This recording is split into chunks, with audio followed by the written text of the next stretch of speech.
Yesu nashimwe inshuti za Berwa TV, nizere ko muri amahoro, natwe turi amahoro, turashima Imana. Nizere ko Imana y'amahoro yabarinze nkuko natwe yaturinze.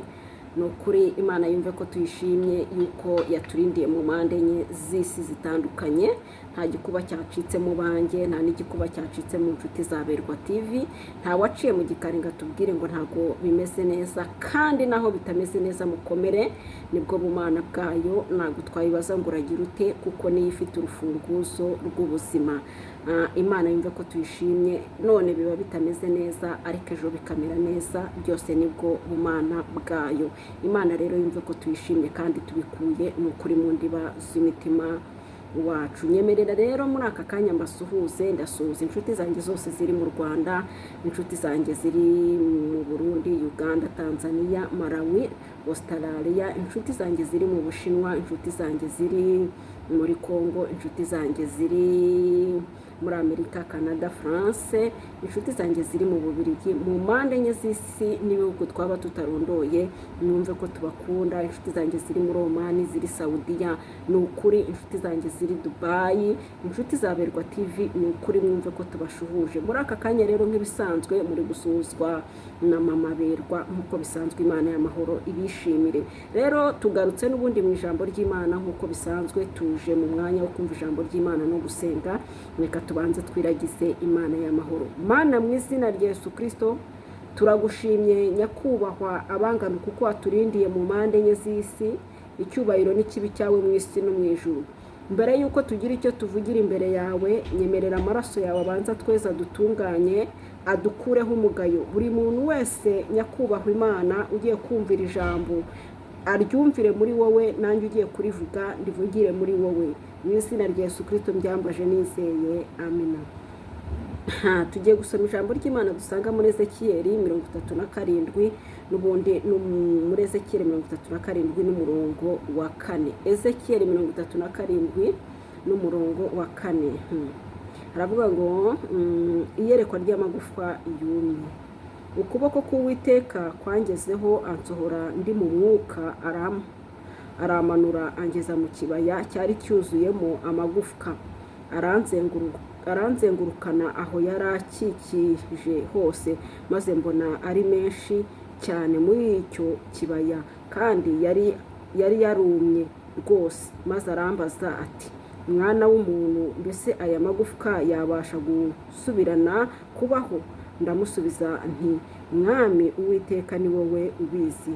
Arongera arambwira ati, hanurira aya magufwa maze uyabwire uti, yemwe mwa magufwa mwe yumye mwe, nimwumve ijambo ry'Uwiteka. Uku niko umwami Uwiteka abwira aya magufwa ngo, dore ngiye kubashyiramwo umwuka ngo mubeho, ngiye kubateraho imitsima, mbakwizeho inyama, kandi mbatwikire uruhu, mbashyiremo umwuka mubeho, mubone kubaho, mumenye ko ndi Uwiteka. Mwakire neza ijambo ry'Imana. Uyu ni Ezekiya ari guhanurira amagufa, aravuga ngo ukuboko k'Uwiteka kwangezeho ansohora ndi mu mwuka. Haleluya, haleluya. Ngo ukuboko k'Uwiteka kwamugezeho amusohora ari mu mwuka. Mbeno yamujyanye mu buryo bw'iyerekwa. Birashoboka ko aka kanya natwe twabanje guhendahenda Imana ngo ibintu byose dukora cyangwa iri jambo natwe turivugire mu mwuka. Ibintu byose iyo umuntu abikoreye mu mwuka wera, ntabwo aba ari uri kubikora, ahubwo ni Imana Data ibiri gukorera muri we. Ngaramujyana mu kibaya kirimo amagufa menshi yumye. Ngarangije aramubwira ngo, mbese aya magufa yakongera akabaho? Ngo yari amagufa menshi yumye. Ngamusubiza ijambo ryiza cyane, aramubwira ngo Uwiteka ni wowe ubizi. Aramubwira ngo, mwana w'umuntu rero, hanurira aya magufa. Haleluya. Aramubwira ngo, mwana w'umuntu, hanurira aya magufa. Ngo nuko nawe yinjira mu mwuka ahanurira aya magufa. Ngarongera inyama zizaho, nukuri amagufa araterana. Ngarangije ayatwikira n'uruhu rwose. Umuntu arongera bumuntu. Hasi hatubwiye ngo kuko ngo nukugira ngo izina ry'Uwiteka nukuri ryamamare.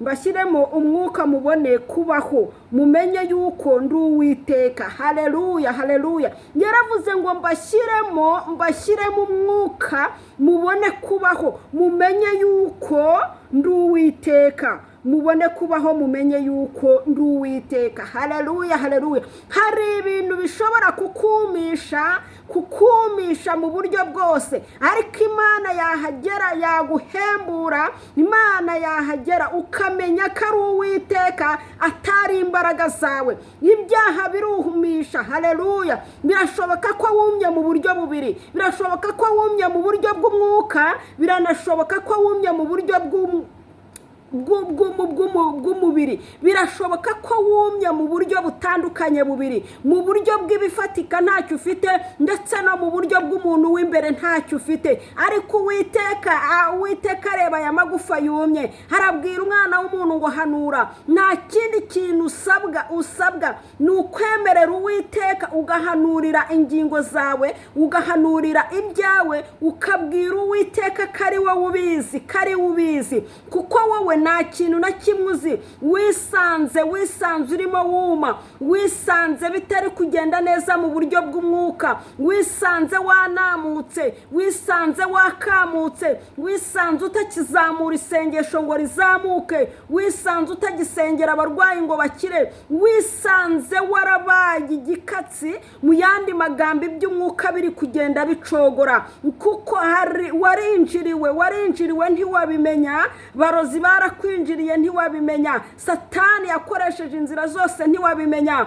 Ariko Uwiteka ngahageze, haramubwira ngo mwana w'umuntu hanurira aya magufa yakongera akabaho. Haramubwira ngo Uwiteka ni wowe ubizi. Bwira Uwiteka ngo ibyankamuye njyewe ntabwo mbizi, kuko sinigeze nsambana, ntabwo nigeze niba, ntabwo nigeze nesikoruka. Nashidutse numva mbaye febre, nashidutse numva imbaraga zishize. Umubwire ngo ariko ni wowe ubizi. Muzaniye ijambo ko Uwiteka ari wowe ubizi. Mwemerere hubwo ahanurira ubuzima bwawe. Birashoboka yuko wumishijwe n'ubukene, birashoboka yuko wumishijwe n'ubushomeri, birashoboka yuko wumishijwe n'imiryango, birashoboka yuko wumishijwe n'urugurimo, birashoboka yuko wumishijwe n'itorero urimo, birashoboka yuko hari ibikumishije, ngo kuko aya magufa mbeno yari amaze igihe kinini yarapfuye, abantu barapfuye, imibiri yarashizeho, inyama zarashizeho, imitsi yarashizeho, uruhu rwarashizeho. Warakokotse, mu yandi magambo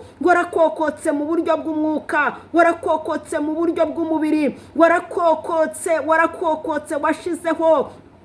Nta yereko ukigira muri wowe, nta nzozi ukigira muri wowe, nta jambo ukigira muri wowe, nta muguru ukigira muri wowe. Warakokotse, washizeho. Ariko nkuzaniye ijambo, nje guhanurira amagufa yawe mu izina rya Yesu Kristo, nje guhanurira ibyawe byatakaye mu izina rya Yesu Kristo, nje guhanurira ubuzima bwawe, nje kongera kuguhanurira mu izina ry'Imana Data ishobora byose. Buri muntu wese uri bwumve iki kiganiro cyangwa uri bwumvira ijambo ry'Imana, mpagaze mu mbaraga zo kwizera, mpagaze mu mbaraga n'ubutware nahawe n'Imana Data ishobora byose. Ndahanuye nk'uko ntegetswe mu izina rya Yesu Kristo. Nyemerera nawe wizere, akira amayereko yawe mu izina rya Yesu Kristo. Ncagaguye buri kintu cyose cyagutandukanyaga n'Imana Data. Akira imbaraga mu izina rya Yesu Kristo, akira inzozi zawe mu izina rya Yesu Kristo, akira ubutunzi bwawe mu izina rya Yesu Kristo, akira urugo rwawe mu izina rya Yesu Kristo, akira akazi mu izina rya Yesu Kristo. Mpagaze mu mbaraga. Igihe umaze wumye kirahagije, igihe umaze ku musozi kirahagije, igihe umaze warakokotse kirahagije, igihe umaze inshuti zarakuvuyeho kirahagije, igihe umaze abavandimwe barakuvuyeho kirahagije, igihe umaze umugabo yaragutaye kirahagije, igihe umaze kirahagije, mu burwayi kirahagije, igihe umaze warihebye kirahagije, igihe umaze mu byaha kirahagije. Akira ubuhanuzi buturutse mu ijambo ry'Imana ishobora byose. Akira kubaho mu izina rya Yesu Kristo. Akira umubiri mu buryo bw'umwuka, akira amagufa mu buryo bw'umwuka, akira inyama mu buryo bw'umwuka, akira igitwikirizo aricyo ruhu rotayaba. Ndafashijwe mu izina rya Yesu Kristo. Akira igitwikirizo kitazongera gutuma wuma mu izina rya Yesu Kristo rifite imbaraga n'ubutware. Ngarangije aramubaza ngo mbese aya magufa yakongera kubaho? Aramubwira ngo ni wowe ubizi. Ngarangije aramubwira ngo hanura uko utegetswe, nanjye manuye uko negetswe mu izina rya Yesu Kristo. Akira ubuzima mu izina rya Yesu Kristo. Akira igitwikirizo mu izina rya Yesu Kristo, kandi ntuzongere kurangara, ntuzongere kurangara. Aramubwira ngo ni wowe ubizi, aramubwira ngo ni wowe ubizi. Aramubwira ngo mwana w'umuntu, hanurira amagufa, hanurira amagufa, hanurira amagufa, hanurira amagufa. Arangije arahanurira, inyama ziraza zijyaho, inyama zijya arongera arubakika, ngo imitsi iraza ijyaho arongera arubakika. Hanyuma y'imitsi hazaho uruhu aratwikirirwa. Haleluya. Hanyuma yo gutwikirirwa ngo hazamo umwuka, hazamo umwuka. Hari ibyakunanije ariko Uwiteka gushyizeho uruhu rugutwikira, hari ibyakugoye ariko Uwiteka gushyizeho uruhu rugutwikira, maze kugutwikira akoherereje mwuka wera kugira ngo utazongera gusubira inyuma, akoherereje mwuka wera kugira ngo utazongera kunamuka, akoherereje mwuka wera kugira ngo hatazagira ibyongera kuguhangara, akoherereje mwuka wera kugira ngo hatazagira ibyongera kugusubiza inyuma, maze kugutwikira. Aguhaye n'imbaraga z'umwuka. Mwakire neza ijambo ry'Imana. Haleluya. Aramubwira ngo mbese yakongera kubaho? Ariko itakindi abikoreye. Ntabwo abikoreye kuko uri umukiranutsi kurusha abandi, ntabwo abikoreye kuko uri mwiza kurusha abandi, ahubwo dore ijambo risoza. Abikoreye kugira ngo hano hasi aravuga ngo kubaho, ngo yakongera ngo mumenye yuko ndi Uwiteka. Abikoreye kugira ngo amumenye ko ari Uwiteka ukura mu rupfu akagarura mu buzima. Ngo kugira ngo ku murongo wanyu aravuga ngo abikoreye kugira ngo mumenye ko ndi Uwiteka, mumenye yuko ndi Uwiteka. Tumenye ko ari Uwiteka ukura mu rupfu akagarura mu buzima. Tumenye ko ari Uwiteka ukura mu ntege nke agashyira mu mbaraga. Tumenye ko ari Uwiteka ukura mu bukene agashyira mu bukire. Tumenye ko ari Uwiteka ukura mu ikoda agashyira abantu. Tumenye ko ari Uwiteka, ari Uwiteka ushobora byose. Nta kindi abikoreye. Si uko uri umuhanga mu gusenga, si uko uri umuhanga mu kwigisha ijambo ry'Imana, si uko uri umuhanga, ahubwo abikoreye kugira ngo tumenye ko ari Uwiteka Imana ishobora byose. Ni ukuri mwakire neza ijambo ry'Imana kandi mwumve yuko amagufa yari yumye. Wizere, wambara imbaraga zo gusenga, ube mu bihe byo gusenga kandi ubwawe wihanurire. Nanjye ndaguhanuriye mu izina rya Yesu Kristo ngo baho, ariko nawe ubwawe wihanurire. Numara kumvira ijambo wihanurire, vuga uti wa magufa we garukaho, garuka wihanurire ibyiza byose ushaka, kuko uraba uri muri connection y'Imana. Wihanurire, Imana irabana nawe kandi irabikora. N'ukuri ndabyizeye mu izina rya Yesu Kristo, Imana ishumba byose. Reka dusenge. Mana, mu izina rya Yesu Kristo rifite imbaraga n'ubutware, wasanze aya magufa yumye uyasanga mu kibaya. Urangije ubwira umwana wawe, ubwira umukozi wawe, ubwira umugaragu wawe, uramubwira ngo hanurira aya magufa yumye. Arakubwira ngo ni wowe wabasha kubimenya ko yakongera akabaho. Njyewe aba bantu bose ndi gusengera ntago mbazi mu buryo dushobora kuba tuziranye, n'ibibazo byabo ntago mbizi, ariko iri jambo niwe warishyize ku mutima wanjye. Wowe urabizi, ni wowe ubizi, ni wowe uzi ibibazo byabo, ni wowe uzi ibibumishije, ni wowe ubizi ibibashyize mu rupfu, ni wowe uzi ibibakamuye, ni wowe uzi ibibashubije inyuma. Ndabahanuriye rero mu izina rya Yesu Kristo ry'Imana Data, nyemerera wongere ubaha imbaraga mu buryo bwose, ubagurira imbago nk'uko wazaguriye Yabesi mu buryo bw'umwuka ndetse no mu buryo bw'umubiri, kuko twamenye ko icyo ubikoreye ari ukugira ngo icyubahiro cyawe tumenye ko ari Uwiteka Imana ishobora byose. Barirwaniriye muri byinshi, ariko Mwami Yesu ndagushimye kuberetse ko ari wowe ubyikoreye nk'Imana. Icyubahiro ni kibi cyawe mu isi no mu ijuru. Mbyambaje nizeye izina ryawe ryera. Amina. Shalom, shalom, shalom. Mugubwe neza, ndabakunda. Nizere yuko munyuzwe kandi umuntu wese nanyurwa akore subscribe, share na comment. ni ukuri tujye tubana mu ijambo ry'Imana rya buri munsi. Imana y'amahoro ibahe umugisha kandi bishimire. Ni ukuri mugire kwizera, bari batenemutse mugire kwizera. Imana igiye kubyikorera kugira ngo izina ryayo rihabwe icyubahiro. Mugire kwizera, ni ukuri mwakire neza ijambo ry'Imana. Mwari muri kumwe na mama Berwa. Niba unyuzwe n'ijambo ry'Imana, kora subscribe, share na comment. Unyuzwe ariko utabikora nk'umuhango. Shalom shalom, ndabakunda.